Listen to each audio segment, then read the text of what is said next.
Hello, everybody. Thank you so much for tuning in, and welcome back to another debate debrief. Today, we're joined by Mayor Mike Murphy of Lexington. Thank you so much for being with us. Kyle, thank you. Absolutely. So as the viewers know, we've extended this invitation to all the candidates. Mayor Murphy is the second person that we're interviewing, and we're looking forward to the conversation. Me too. So right off the bat, let's just hear closing remarks part 2. What's your overall impression of how the debate went? It was a good debate, a beautiful place. I'd like to thank everybody who put that on. Especially Providence Hall for hosting that, you guys, the Patriot, Hugh Hewitt for coming, and the Family Research Council. It was great. It felt good.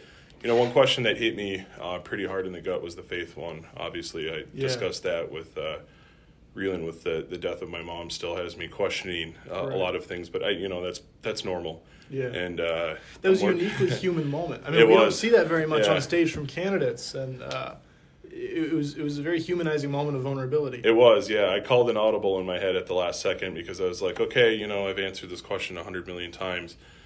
And all of a sudden it's just like, if I answer it the way I usually do, I feel like I'm lying to everybody. So I called an audible, fumbled over it, but I'm glad I had the opportunity to come back to it and really say what I was feeling. But all in all, I feel it was successful. It was great.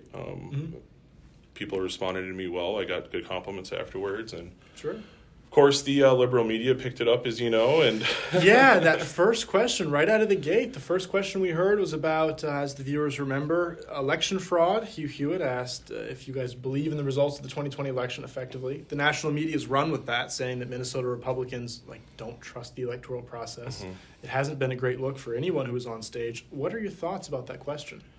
If we're not questioning voter integrity in trying to secure our elections, then what's the point? Because having elections is what makes this country. It's how we choose our leaders, and we have to know that they're free and fair, they're honest, they're truthful.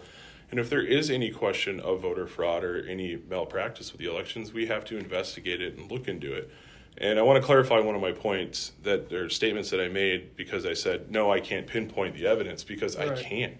Right. Because there is so much stuff that went on across the entire country. And then, of course, CNN is using the thing, well, there's only 642 cases, according to the Associated Press article that came out, I think it was, of potential voter fraud. Well, all we had was one case, and that was the national news media, the DFL, the Democrat Party, orchestrating this massive change in our election system in 2020. Right. That was the one case of voter fraud that we had that changed everything, right?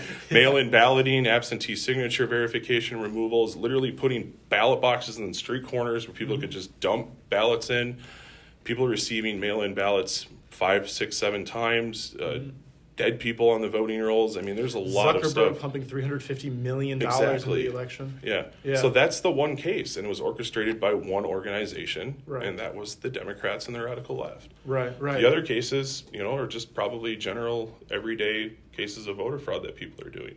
Right.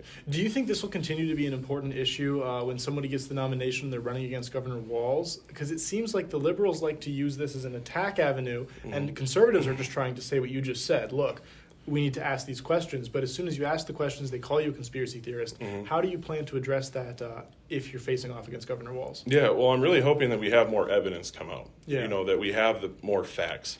If we can't explain what happened in 30 seconds or less, people are going to think, we're just nut jobs spewing off conspiracy theories, just like the Democrat Governors Association called me a QAnon supporter, which, whatever. I mean, if you want to do that and give me the free press, that's fine, but... Yes, it is an issue because so many people feel extremely disenfranchised, that their vote does not count. So why do they want to participate in the process? And we need to let those people know that you have to participate in the process. You have to continue to fight for this country, and that's how you do it at the ballot box. I mean, we're not going to take up arms and start a revolution, right? That's nonsense. I don't want that. Right. So we have to violent guy. No, we have to fight back at the ballot box. So we need those people who are upset to come back. I hope that we have more evidence, we have more of a clear path, but I'm going to continue talking about it. What Ilhan Omar did with Project Veritas when she was exposed, I mean, that right there shows that there is fraud, an attempt of fraud. Granted, Omar wasn't doing it directly herself, but come on, man. I mean, she knows it's happening. Right? Two heads of the same snake kind of thing. And I just don't understand what their problem is with accountability and transparency. Let's have the investigation. Let's lay it out on the table, but they refuse to do it. Absolutely. And then we see when you ask these questions, the entire national media reacts to one question that was asked in a local primary debate. Yeah. They're afraid of this question. They don't like when it's discussed. Exactly. Yeah. Another thing I wanted to clarify, we talked about that first question, but I want to talk now about pro-life. You faced a little bit of criticism online about your response to the pro-life question. You used the phrase right to choose. Yeah. What specifically did you mean by that? Yeah, so I believe my time was cut short on that one. I can't remember if that was right before we went to the break or not. But, right to choose is an overall the medical freedom, and I should have elaborated on that. I am 100% pro-life. Gotcha. I've met with National Right to Life in D.C. with Karen Cross. I have her support. She has my support with her organization. Awesome. The day before, I just met with MCCL. We had a great hour-and-a-half meeting. I filled out their survey, scored 100% on it. So I'm 100% pro-life. Awesome. We're going to clear that right now. But the right to choose, I should have followed it up with when it comes to the vaccine mandates and when it comes to forced vaccinations. Right. You have your own medical freedom to choose what you want. But when it comes to human life, that's a completely different thing. I see what you're saying. So when it comes to health more broadly, we have a right to choose if you want to take some COVID injection or not. But when it comes to abortion, we need to protect the sanctity of life. Correct. That's a pretty straightforward position. Absolutely. So I do apologize if anybody took that the wrong way, because I did receive some Twitter messages, some Facebook messages like, well, are you pro-choice? Because you got me confused. But verify 100% pro-life. Awesome. All in all, how has your engagement with Minnesota been after the debate? What are you hearing in terms of feedback? What do people appreciate? The grassroots, energized, fired up again. They're ready to mobilize and take the state back because, in my opinion, I am the grassroots candidate. I'm an everyday Minnesotan. I just say what's on my mind and speak, and the interactions have been good. I'm thankful that the Communist News Network picked up the post, and the DGA has given us a hard time because that means that we're a threat to them. Right. That we're doing something. The KSTP poll that came out after the debate that Tom Hauser moderated last week has me leading independents by 3 points. I actually have the most Democrat support, believe it or not, I believe. And then I'm 1 point above Scott Jensen on Tim Walz. So, I mean, that was the people spoke on that one. Right. You know what I mean? Right. It's just random phone calls, random polling. So it's feeling good. We're not going to stop. It makes a lot of sense. I don't want to put you on the spot to blast anyone specifically, but one of the main features of the debate was, of course, Jensen and Gazelka sparring. What were your thoughts on those interactions? I mean, it's not the first time they've been doing that at every debate that we've had. Yeah. I've actually had to cut them off before. This isn't the Jensen and Gazelka show, right? Yeah. Of course they're going to butt heads because they're driving for that same position to who's the most establishment candidate. It's you got 3 senators. You up see there. them both as establishment? I do. Awesome. Yeah. Do you see Mary Benson as establishment also? Michelle, you mean? Yeah, of course. Michelle, not so much. I like Michelle a lot. Right. I think she's a great legislator. She's done a phenomenal job in the Senate, but I just don't feel the fight in her. Right. You know what I mean? Yeah, no, I see what you're saying. I think, if she became governor, I think she would do the right thing, and I think she'd be a great governor. But obviously, I want the position. So Yeah. What do you make of Dr. Shaw? What's your impression of him? I think he's very well rehearsed, very well spoken. Almost like he practices lines in the mirror and memorizes them before he performs. Yeah. He's got great charisma, which is a benefit to him, which people eat up and buy. But, nobody really knows much about him. He's got some questionable donor history with the DFL and Tim Walz. It's hard to say. I don't like to talk bad about anybody because I'm not that type of person to stab anybody in the back. But I just don't see him winning. I don't feel like his message is going to resonate with everybody across the state. Sure. And a lot of people have said to me, he just doesn't feel genuine. You know what I mean? So. Would you regard yourself as more of a populist? Because the way I hear you speak and the way I see you interact with people, it's very sort of man of the people, grassroots, like you've suggested. Yeah. Do you align more with that Trumpian streak of the Republican Party? Yes and no, I would say. Okay.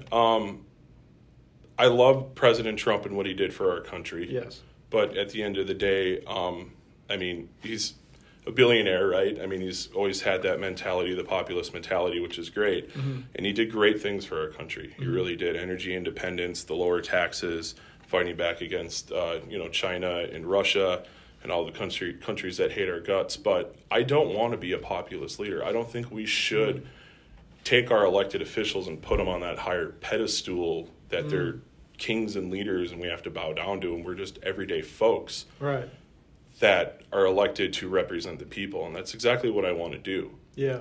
I just want to be the voice of the people.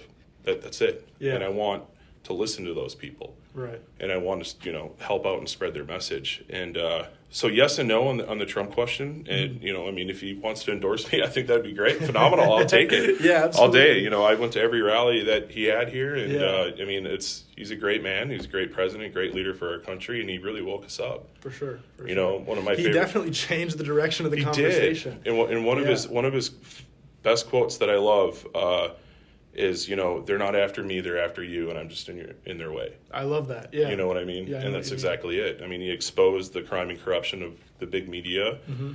He exposed what the far left is trying to do to fundamentally change our country. Mm-hmm. I just want to be left alone like anybody else. Yeah. I just want to live my life in this country and have my freedoms, pay the taxes that I'm supposed to pay and not be taxed to death. Right. Not be told what to do, where to be, where I have to work, what shot to take, what mask to wear, none of that. Yeah. That's not why we're here. Awesome. Tell us a little bit more about your background. Of course, you're the mayor of Lexington. Although many of our viewers, many Minnesotans didn't know a ton about you until the debate, but they're interested now. Yeah. Explain your background to us a little bit. Yeah. I grew up in Coon Rapids, moved a little north to Oak Grove, then I lived in Minneapolis. I've lived in Mankato. Went to school for law enforcement, worked in law enforcement for a few years till I hurt my back. I was off duty, hunting accident, actually, stupid tree stand problem. They'll get you. The gravity works. Yeah, gravity. It was 3 herniated discs. It was a couple-year recovery from that, so I went into small business, and, this was 16 years ago now. Sure. So, what motivated you to take that leap into politics? Getting sick and tired of nothing getting done, right? So when I moved to Lexington in 2014 from Minneapolis, which is in southern Anoka County, we're not a huge town, right? Right. But we're surrounded by Blaine, Lino Lakes. We're going to hit 5,000-ish people this year, but we face all the same problems big cities do. We have to make the same decisions big cities do. It's not like we're out in the country. Right. You're not rural. We're here. We have to face the challenges and the policies that the Met Council tries to shove down our mouths. As Minneapolis goes, so does Lexington. Exactly. Yeah. So we have those big problems, but I just wanted to get involved and do something. My wife was like, okay, stop complaining, get off the couch, go fix stuff. And that's what I did, ran as a write-in candidate. Yeah. Which I won, which is cool. Yeah, and then, that is cool. The mayor in 2019 resigned his position. I was voted in by the council, took over. Okay. And then ran for re-election unopposed and won.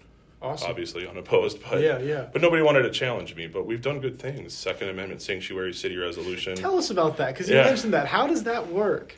We have Second Amendment counties. Yeah. But getting Anoka County 100% on board is going to be a challenge. It'll be difficult. I know a few of the commissioners have tried, but pulling everybody that direction is going to be hard to get there. But so I decided, let's make it a city. Yeah. And hopefully we can have other cities do the same thing, which now I think there's been maybe a dozen cities across the state that have followed suit. But it basically means we're going to protect your Second Amendment rights at all costs. We're not going to use resources, police or city, to enforce any unconstitutional Second Amendment. Right. So did you have to get your city police on board with that before you passed the measure? I'm trying to think now. Yeah, we did talk to our police chief about it, obviously, and we have a great police department, phenomenal police officers, phenomenal police chief. Everybody there is great. Yeah. So I believe he was on board 100%. I can't remember or not. He wasn't at the meeting, but every member of the council was. They all voted for it, so it was unanimous. It passed. But it's basically you hear the left talk about their sanctuary city for illegal aliens. We're a sanctuary city for your Second Amendment rights. Right. Yeah, so it's great. Would you make a similar attempt if you become governor of Minnesota to ward off federal gun control? Absolutely. I will be relentless protecting the Second Amendment. We should have a constitutional carry state. Yeah. And a stand your ground bill. Criminals are running rampant right now. We have a duty to retreat under current law, which is ridiculous that I have to run away from somebody pointing a gun at me trying to steal my car. Right. Right? Yeah. I mean, there's literally 3 carjackings a day almost in Minneapolis. victims are defenseless. Yeah, and this whole notion of, somebody breaks into your house, I'm supposed to go hide in a closet or something, I'm not going to do that. I'm going to... Will they ransack your house, endanger your family? Yeah, Castle doctrine is very important. You have to be able to protect your family and your property. Sure. Now, with that, I'm not suggesting that it's a license to shoot people. Like, we need to be responsible citizens to each other. But if you're under fire or under attack or your life is threatened, you have every right to defend yourself. That is a God-given right. Right. Whether you did it with a gun or not, there are other means to protect yourself, and we should be able to do that. But we have good gun laws that are on the books. They're just not being enforced. And criminals are being let out early. That's why we have the truck stop shooting, which also happened to be the same judge, coincidentally, that Tim Walz appointed, and then a few months later removed the absentee ballot verification requirements. This was something you talked about during the debate. You said that you're going to get rid of the bad judges and fill up that empty prison in Appleton, Minnesota with the hardened criminals. That was a strong stance. Everyone took a strong stance. You might have taken the strongest stance. Tell us more about what your plans for law enforcement, specifically those judges, would be. Yeah, so, any judge that we can... And let me be clear, it's not that I want to go after liberal judges. Like, I'm not going to specifically target you for your political... ideologies. Yeah. That's not what I'm going to do. It's not like I'm going to clean house because you got a D next to your name. It's let's look at what you've been doing. Let's look at how you are treating the citizens of this state. Judges should be originalists. They should be black and white. The law isn't political. Right. And people need to start treating the law that way again. But to combat this crime, we're going to have to use the bully pulpit of the governor's office. We have to call out the John Choys of the world in Ramsey County for saying, well, if you get pulled over for a minor traffic violation and you got an illegal gun in your car or a trunk full of heroin, guess what? You get to go have a nice day. See you later. Are you kidding? Yeah. We've caught some of the most violent criminals and serial killers in this world because of a taillight. Yeah. Oklahoma City bomber. Exactly. Literally busted on a taillight. It's the job of law enforcement to enforce laws and protect the people, and it's the job of the government to make sure that's being done correctly and to protect the citizens.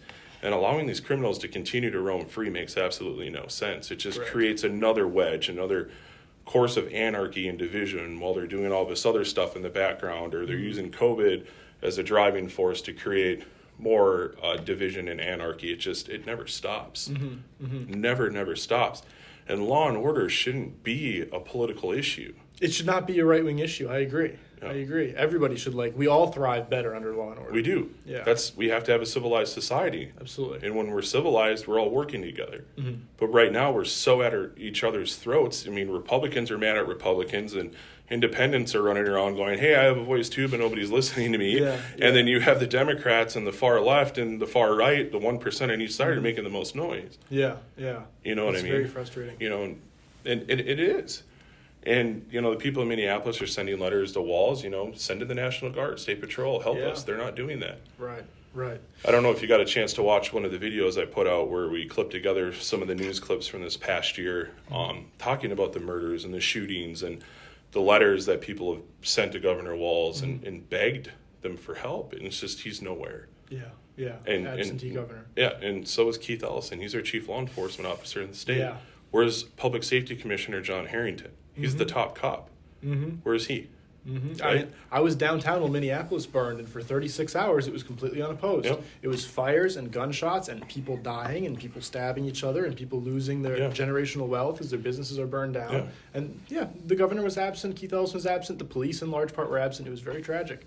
Staying on the topic of law enforcement but pivoting a little bit, one question that I wanted to ask in the debate but we ran out of time was about people that have been sent to jail for disobeying Walz's COVID orders. Yes. A lady who owns a restaurant in Albert Lee was recently jailed. If you become governor, would you consider pardoning those individuals? Absolutely. I've had good conversations with Lisa. Tonight, actually, I'm launching, not that I'm trying to give myself an old plug here, Sure. Go ahead, though. My own live streaming podcast. I'm the only candidate that's going to be doing it. Where can people watch that? Right on my Facebook, YouTube channel, Twitter. It's going to be broadcasted out. But we're going to be doing that starting tonight. We're actually going to have the Keith Haskell, who's Lisa Hansen's family spokesman. We're going to have him on tonight, and we're going to talk about everything. What time?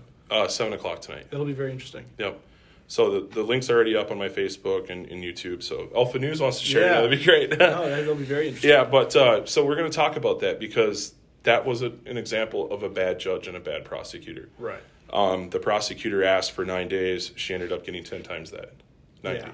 How does that happen? Should that even be possible? It really shouldn't be, but I mean, it's within the sentencing guidelines, I believe. So the judge has that power to do that. But the prosecutor represents the state, the people, and that's what the prosecutor asked for. So it would have been nice that the judge would have complied with that. Yeah. But I feel like she was made into a political example. Right. You know, she's a political prisoner. Yeah. Just like we have political prisoners for the January 6th so-called insurrection. Correct. That are stuck in concrete cells 23 hours a day because they just happen to be in Washington, D.C. Yeah. Now, I'm not saying that stuff didn't happen, right? I mean, what happened there was tragic and bad. I mean, Alicia Babbitt was killed. Nothing ever happened with that. Now, if Alicia Babbitt was, a different race, and, the whole entire world would have been lit on fire for that. Yes. Fact of the matter is, Alicia was there. She probably shouldn't have been breaking down a window. People probably shouldn't have gone into the Capitol. Right. But we all know, we've seen videos, of BLM and Antifa people there inspiring those events and stuff like that. But to get back on topic, yes, I will pardon her and everybody else, make sure that they get their fines and money back. Because executive orders should not be treated like law like that. Right. It's just crazy. How would you use executive orders as governor? As little as possible, unless I absolutely have to. Right. Tornadoes, this kind of thing. Yeah. Yeah. I mean, you're going to need to use them to get stuff done at the executive level, but it shouldn't transform or set an agenda for an entire state. Yeah. There are times that it's going to be needed to be used. Right. Emergencies, declarations. If you can't get stuff done in the House and the Senate and we need to get things moving, yes, we'll use them, but I will never use them to rule like a king like Tim did. Correct. You know what I mean? Yeah. And that's why we have Lisa Hansons that are being imprisoned for choosing feeding her family and surviving over his rules. And now we know, I believe you guys were the ones that broke the story, right, regarding contact tracing. Yeah, a gentleman, you know who you are, sent us a document that he had FOIA'd for that showed that the contact tracers did not ask for data about big box stores, about places that they left open. They only asked for the data about the places that they wanted to close, about the bars, the restaurants, the churches, the concerts. And you can only find what you're looking for. And if you're only looking for COVID cases in these locations, of course those will be the locations that you close because you're not asking for anything else. Exactly. Yeah. I mean, people got COVID going to Walmart. People got COVID going to Home Depot. But the state chose to ignore it. Yeah, and people got COVID going to the candy store, right? Yeah, I mean, come on. The fact of the matter is it should have never been handled the way it was. Right. And then we shouldn't be jailing and heavily fining individuals for choosing their family and freedoms and their livelihoods over dictatorial powers. Absolutely. It should have never came to that. There's other ways to manage that. And I believe the small businesses were in a better position to manage COVID because they have smaller locations. They can easily limit the people that were coming in and out of their stores. It's easier for them to clean and disinfect. It's set up appointments, but no, it's just you're closed. It's like you can't get a haircut. You can't get your dog groomed. You can't go to the dentist. You can't do this. But it's funny. I was watching some of the media clippings from this a year ago, just looking into it some more, and it's just funny watching the timeline of opening it up. Yeah. It's like, it's okay now. The golf courses, you can go cut your lawn, and we the golf courses can now cut the grass and the lawns. Isn't it bizarre that we've been doing this for 2 years? I know. I have to pinch myself sometimes. I think for the last 18 months, the government's been telling me where and I can shop and not shop. I know. It's so bizarre. It's so bizarre. But it made me laugh because I was like, oh, cool. Governor Walz says that the lawn care services can open up again now because sitting on a riding lawnmower all by yourself, and you're just going to drop dead. That's right. And grass-borne COVID is very deadly. It is. But, I had COVID. It sucked. It was terrible. It smelled burning for 3 weeks after it. But, I have an immune system. Right. Just like everybody else does, natural immunity. Right. If you want the vaccine, get the vaccine. But I'm certainly not going to tell you to do it. I will never mandate it. That's between you and your doctor, your God, to choose that. That's health freedom. And it's the right to choose. Yeah, exactly. Thanks for throwing that back in there. Absolutely. Yeah, but turning to a different set of powers that'd be big tech. Governor Ron DeSantis was widely praised for his big tech bill earlier this year. Some complained that it lacks teeth, but it remains a landmark achievement. How would you interact with big tech in Minnesota? Man, exactly how he's doing it. Sure. I mean, he's leading by example, and the more Republican governors that we get to stand up to do that, the more change we can create and have. I'm a firm believer that the only way that we're going to save our country is saving our states. Yeah. We start taking Minnesota's back, and we start taking Georgia's back, and we start taking all the blue states back. We can actually have that convention of states. That's something you support. I do. Sure. How do you answer? I was just reading about this yesterday. It's perfect that you bring it up. Yeah. A lot of people are concerned that if we have a convention of states, then the people who are presently not following the Constitution have the opportunity to rewrite it, and that could be disastrous. It's true. Yeah. How, under a convention of states, would you ensure that we're actually crafting a document that's better or that's going to be followed? Yeah, that is a phenomenal question. I guess I've never ran that one through my head before. I think we're going to have to listen to everybody's input on that. Yeah. And figure out, hey, is this really going to fundamentally change us? But are we ever going to get to that point, do you think, where we're going to be able to have that as the question? Right. We have to start retaking the Minnesotas and the Georgias and will it first. be managed correctly? Yeah. I want to come back and circle back to you with that and exactly get the correct answer Sure. that I want to say without giving the wrong, But yeah, it is a good point. I guess I've never thought about that. Sure. I appreciate this because a lot of leaders, they would lie, they would come up with some answers that's not true. I don't do appreciate that. this. I'm genuine, man. I mean, it's impossible for somebody to know everything. Right, and people who pretend to are very dangerous. They're tyrants like Governor Walz. And you have to surround yourself with people that know more than you. Yeah. Because there are people that know more than you, right? This is true. And then you have to align yourself with people that oppose you as well, because you have to have all of the viewpoints. You have to have the positives, the negatives, the different ways of looking at stuff in order to make good decisions. That's what good leaders do. Speaking of that, surrounding yourselves with the right voices, the right people. Again, I don't mean to put anybody on the spot. How do you regard the current state of the Republican Party and the current powers that be on the right in Minnesota? How would you interact with them as governor? We would have to definitely work together. I don't think I'm anybody's favorite candidate right now when it comes to the Republican Party in Minnesota or current elected state leaders and things like that, because I am the political outsider that wants to get in there and get stuff done. And they're so used to a certain way of things being done, and it's been done this way forever. And it's the establishment. I'm the anti-establishment candidate. I'm the pro-freedom, conservative, constitutional candidate, right?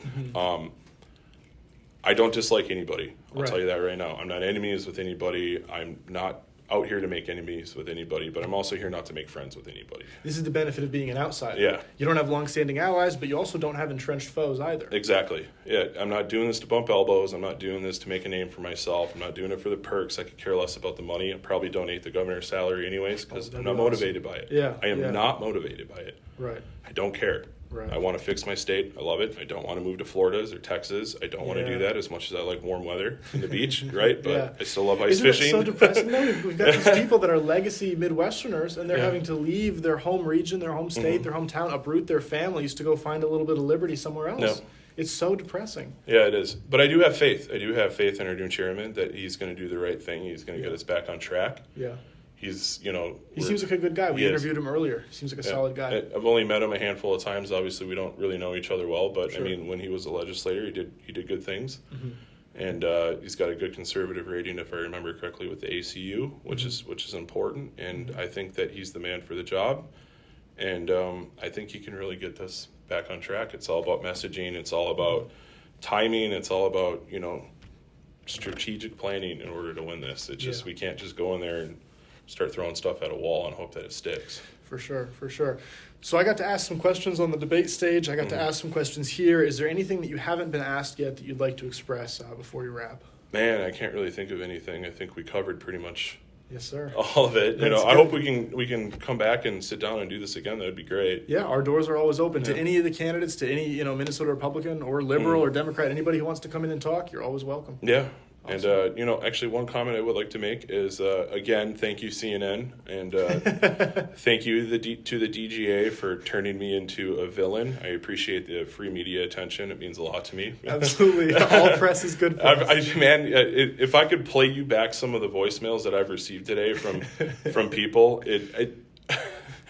it's amazing. Those crazy woke liberals will literally go out of their way to tell you that they hate your guts. And that's what motivates me the most. Yeah. It really does, because it's like, I know I'm not wrong. Right. You're a victim of the institution, and I feel sorry for them. Yeah. You know what I mean? But yeah. I don't. It means something. I think Churchill said something to the effect of, you're succeeding when you've made the right enemies. Exactly. When you're right? upsetting the right people, you're advocating the truth. But yeah, no, it was a great event. I'm glad it was held. I'm glad it happened. I know I wasn't invited at first, but I do appreciate that invite from everybody that came down the line. Involved. And I want to thank my supporters for reaching out and saying, hey, Mike should be at that debate. Yeah. It does. It means a lot. You guys are doing a great job at Alpha, and keep it up, because, I mean, in this state, we don't have a lot of good conservative, truth, honest news. And we need to have that voice. Absolutely. So. If people want to keep up with you, follow your new show, where can they do that? How can they stay involved? Yeah, Facebook, all the social handles on Socialist Media. That's what I call it. Yeah. It's at Mike Murphy 4MN. Also Number 4?